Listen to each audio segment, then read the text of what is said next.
In terms of Nvidia, I'm not sure anybody necessarily has not heard of the company Nvidia at this point in time. But if I were to put it succinctly in terms of what they do, they provide accelerated computing solutions. This comes in the form of hardware and then also software. So on the hardware side, what Nvidia does is they produce things called GPUs, these chips that are put into sort of data centers and gaming applications, things like that. What GPUs do, parallel processing. This allows for things like artificial intelligence and inference and things along those lines. Versus the traditional CPU that would be put into a computer, they're very good at sort of this linear processing, cranking out calculations very quickly. Now, on top of that hardware layer, Nvidia also works on software layers as well.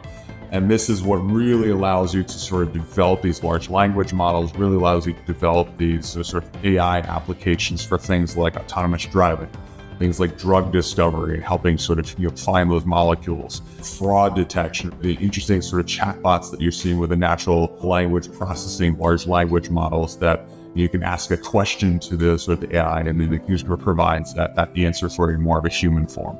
Nvidia is solving the problem of productivity in its simplest form. If you can have a machine or an algorithm that allows you to take care of some of these mundane tasks, of sift through large amounts of unstructured data, that really allows the person operating in that or the organization operating it to free themselves up to the higher level thinking. I think of the example of like a calculator. When a calculator was invented, it wasn't a human couldn't do calculations that a calculator could do, but it freed them up to sort of go through those mundane calculations in a fast way to do sort of this higher level thinking. Same thing with artificial intelligence. If you can have AI go through these large amounts of unstructured data that we've been collecting, all this data that's out there, and really allow you to sort of make these predictions or inferences, do its higher level thinking on top of that, that unlocks a ton of productivity within a corporate setting, within the economy overall. We really think that Nvidia is really facilitating this boom, and that's why you're seeing this massive investment coming through behind it right now. We get this question a lot in terms of Nvidia and how big the actual addressable market is. And if you ask them, they talk about simply the data center, the hardware that they're putting into the data center. That's $1 trillion opportunity set, $1 trillion install base, if you will. Now, does Nvidia take all of that? Probably not. There would be other competitors out there, but that is a huge market that they can address. But what I think is interesting is that on top of that, you have this software element. They can do this AI training, these AI software algorithms that Nvidia is developing on top of their hardware that they're selling. That gives you huge markets of opportunities. 80 plus, auto OEMs that they're working with, medical device operators, drug discovery, fraud detection within, financial services.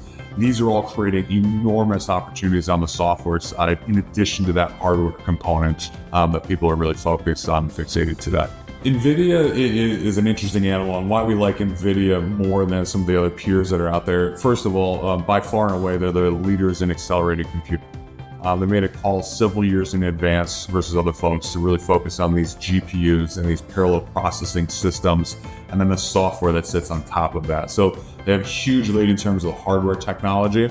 And then on top of that, that vertical integration of that software that sits on top of that hardware as well, makes it really hard for other folks to sort of enter into that market and really compete with them.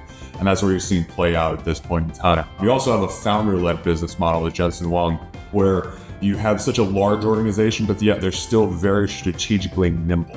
And they're sort of operating at that higher pace than a lot of other folks would, even at size or even half their size. So really like the way that founder-led business model continues to drive forward and compete against other folks that are out there.